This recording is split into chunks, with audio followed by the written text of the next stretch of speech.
The morning rush at Maplewood Cafe moved like a living thing. Cups clinked. Milk steamed. Someone laughed near the window. The radio hummed low beneath it all, just loud enough to feel comforting, not distracting. Behind the counter, Eva Brooks worked with practiced ease. She remembered faces more than orders. The bus driver who liked his coffee black but smiled brighter when she added a note. The florist who always looked tired but never admitted it. Eva slipped encouragement under sleeves when she could, small words, handwritten, never signed. She didn't think of it as generosity. It was just noticing. And noticing, she believed, mattered. The bell over the door chimed. Eva looked up, already smiling. The man who stepped in didn't stand out at first. Tall, broad-shouldered, dressed simply in a charcoal jacket and jeans. No phone glued to his hand. No rush in his step. He paused near the menu board, reading as if he had nowhere else to be. When he reached the counter, their eyes met. For a brief moment, the noise of the cafe seemed to soften. "Good morning," Eva said. "What can I get for you?" "Morning," he replied. His voice was calm, steady. "Black coffee. Medium roast. And, one of those blueberry muffins." She smiled. "Good choice. They disappear fast." "So I've heard," he said, returning the smile, quiet, almost hesitant. She rang him up. He slid his card into the reader. "Red light." He frowned slightly and tried again. "Red." Eva glanced at the screen, then at him. He wasn't annoyed. Just, embarrassed. "That's strange," he said. "It should work." "It happens," Eva said quickly. She leaned in, lowering her voice. "Don't worry about it." Before he could respond, she tapped the register and waved it off. "This one's on me." He blinked. "I can't." "You can," she said gently. "It's coffee. The world will survive."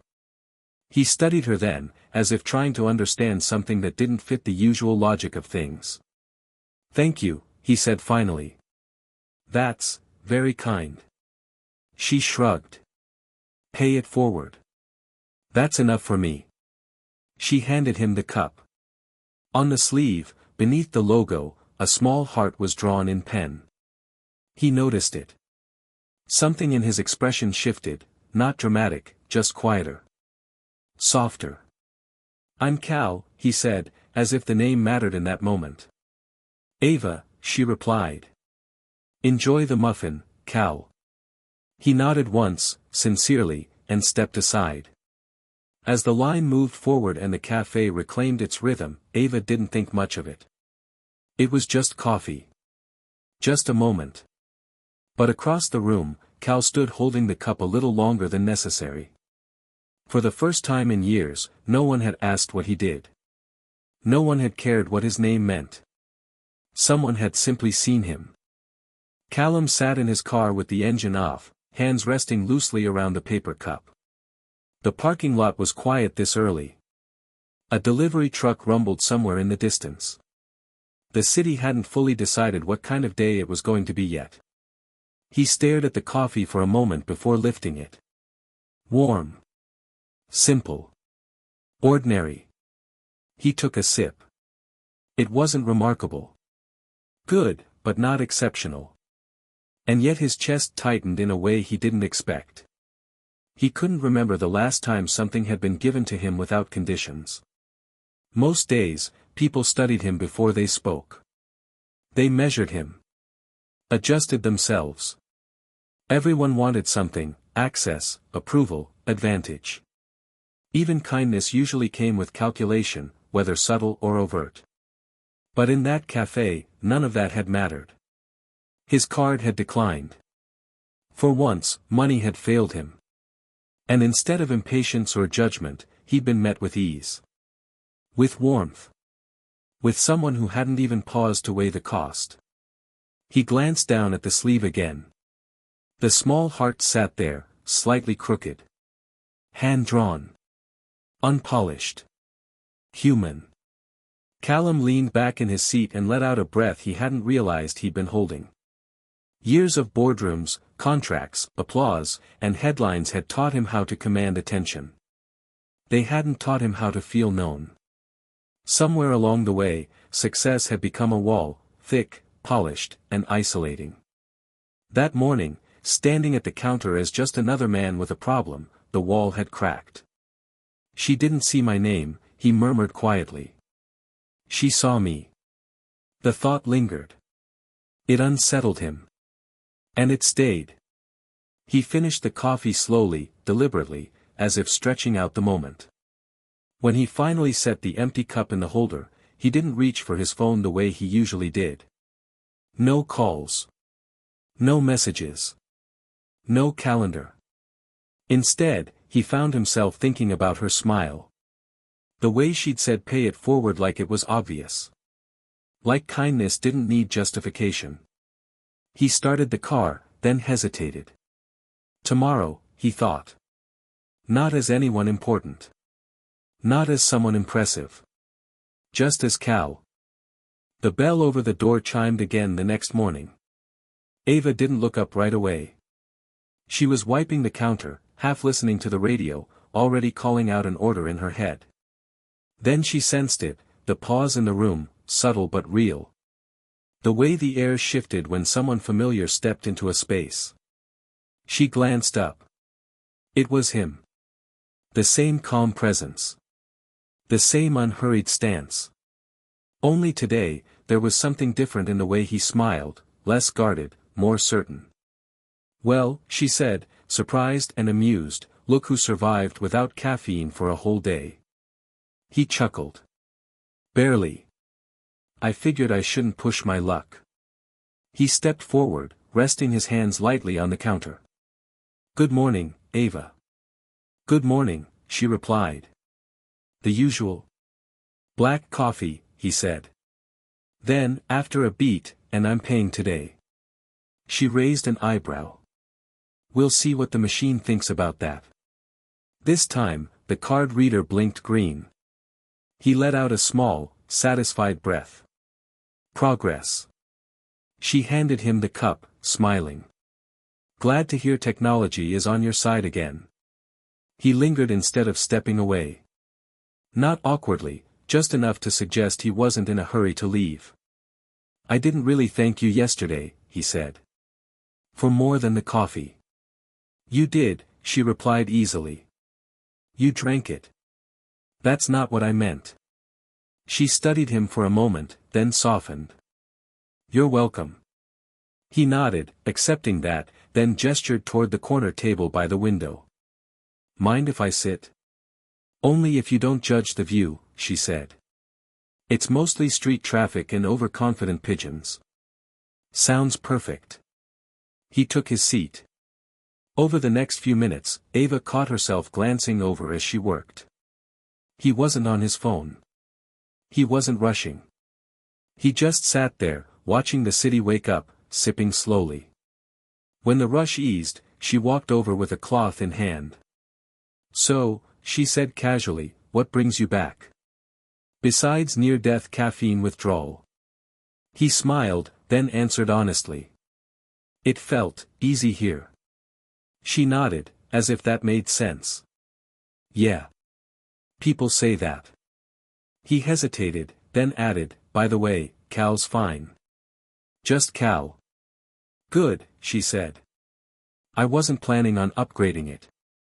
They both laughed, quiet, comfortable. And just like that, without planning it, without naming it, something shifted. Not romance.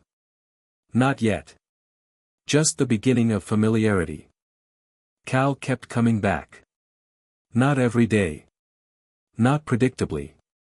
Just often enough that his presence began to feel natural, expected. Like a chair that was always there, whether or not someone noticed it. Sometimes he stayed for 10 minutes. Sometimes for an hour. Always the same corner table. Always the same black coffee. And always, conversation, never forced, never heavy. He learned that Eva taught art at the community center in the afternoons. That she loved children because they drew without fear.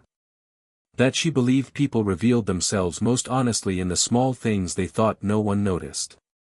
She learned that Cal liked walking more than talking, that he read the same books twice, and that he asked questions that lingered long after they were answered. Days began to fold into each other. Walks along the river at sunset. A shared croissant split in half. An afternoon in a used bookstore where Cal handed her a dog-eared art volume and said, "This one feels like you," without knowing why. The moments were simple. That was the point. One evening, they sat on a bench near the water. Leaves skated across the surface of the river. Eva sketched while Cal watched quietly, careful not to interrupt. "You notice everything," he said finally. She smiled without looking up. "It makes the world softer." He leaned back, thinking. "It makes people softer too." She glanced at him then, curious, but he didn't explain. He didn't need to.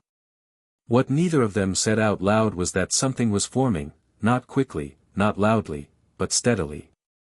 The kind of closeness built from consistency rather than fireworks.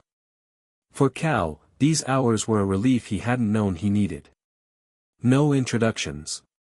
No expectations. No one studying him for value. He could just exist. For Eva, he felt safe in a way that didn't ask her to shrink or impress. He listened.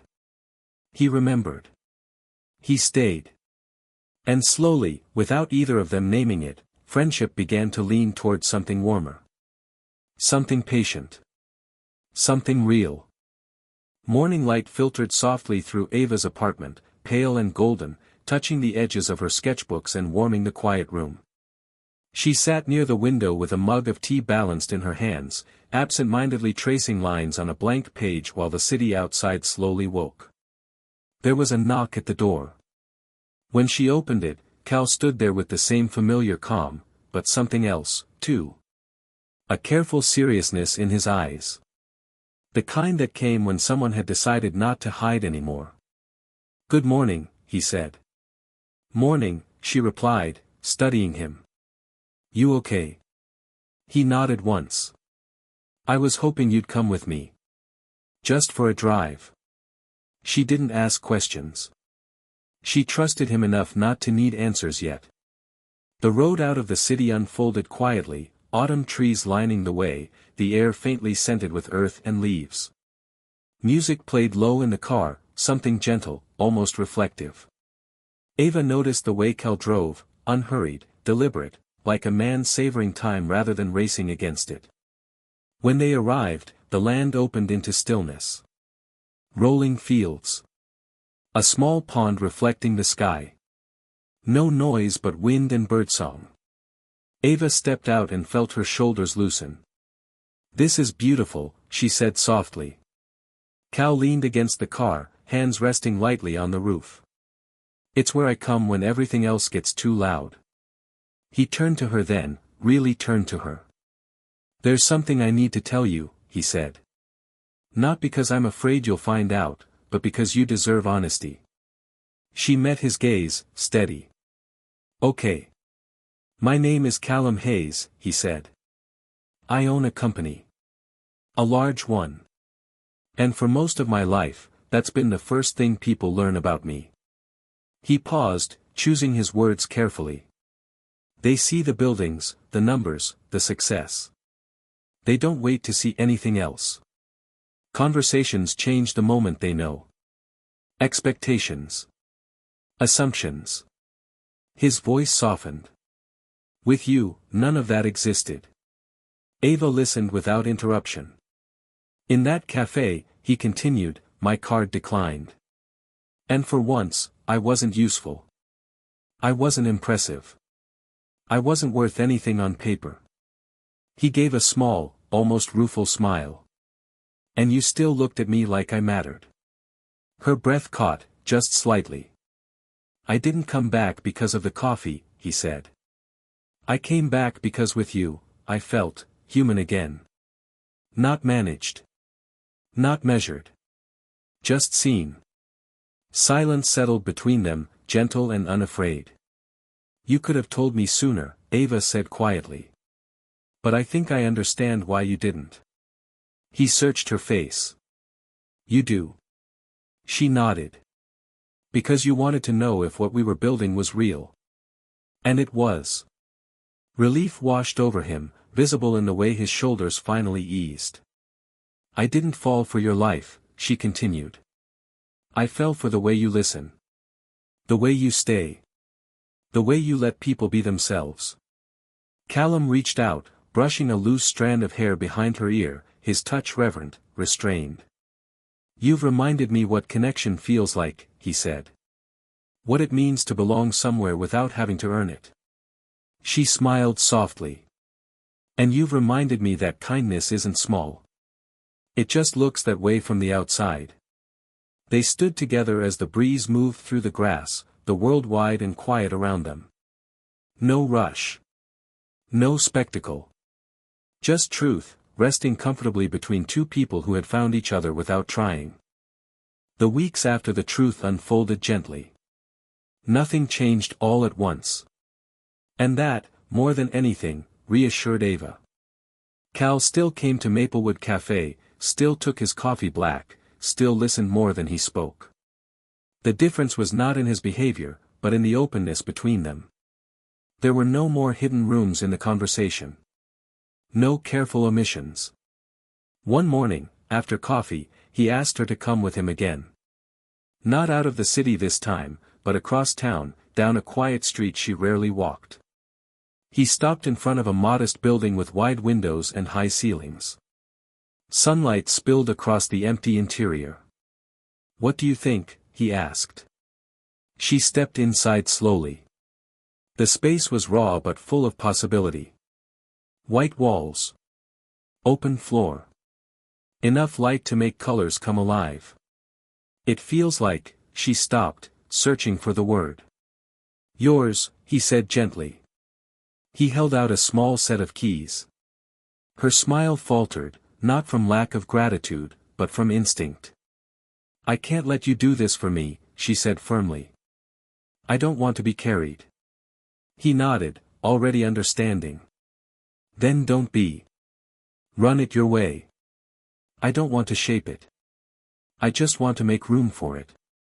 She studied his face, weighing intention more than the offer itself. There was no pressure there. No expectation of return. Just quiet support. All right, she said finally. But this stays mine. Always, he replied. And it did. The Brooks Art Studio opened weeks later, alive with color and sound. Children laughed as paint splashed and brushes moved with unfiltered joy.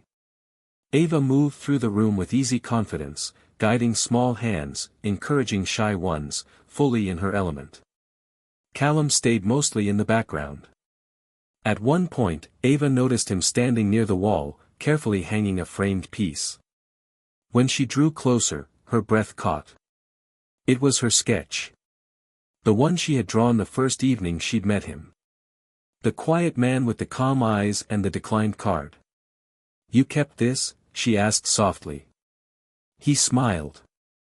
It reminds me where everything began. She didn't answer. She didn't need to. Around them, the studio hummed with life, art on the walls, hope in the air, something lasting taking shape. Eva felt it then, fully. Not gratitude. Not awe. Trust. The studio was quiet when the sun began to sink. Paint trays had been cleaned. Brushes stood drying in jars by the sink. The last echoes of children's laughter still seemed to linger in the corners of the room, warm and familiar. Eva stepped outside and sat on the wooden steps, letting the evening settle around her. The sky shifted slowly from gold to soft violet, the city lights beginning to flicker on in the distance. She heard footsteps. Callum approached, dressed simply, hands tucked into his coat pockets. He stopped in front of her, the same calm presence she had first noticed in the café, but tonight, there was intention in the way he stood. Eva, he said quietly. She looked up, smiling. You look serious. I am, he replied, then added with a faint smile, but in a good way. He took her hands and let out a slow breath. You paid for my coffee once, he said. You had no reason to. No information. No expectation. And in that moment, you gave me something I didn't realize I'd been missing. Her eyes softened. With you, I learned that love doesn't announce itself. It shows up. It listens. It stays. His voice wavered just enough to reveal how much the words cost him. You didn't fall for my life. You chose me. And that changed everything. He lowered himself onto one knee, opening a small velvet box. The ring inside caught the last light of day, simple, elegant, unassuming. Eva Brooks, he said steadily, from a cup of coffee to a life built on honesty and care, I don't want to walk another day without you. Will you marry me? For a heartbeat, the world seemed to hold its breath. Then Eva laughed softly, tears gathering in her eyes. Yes, she said. Yes, I will.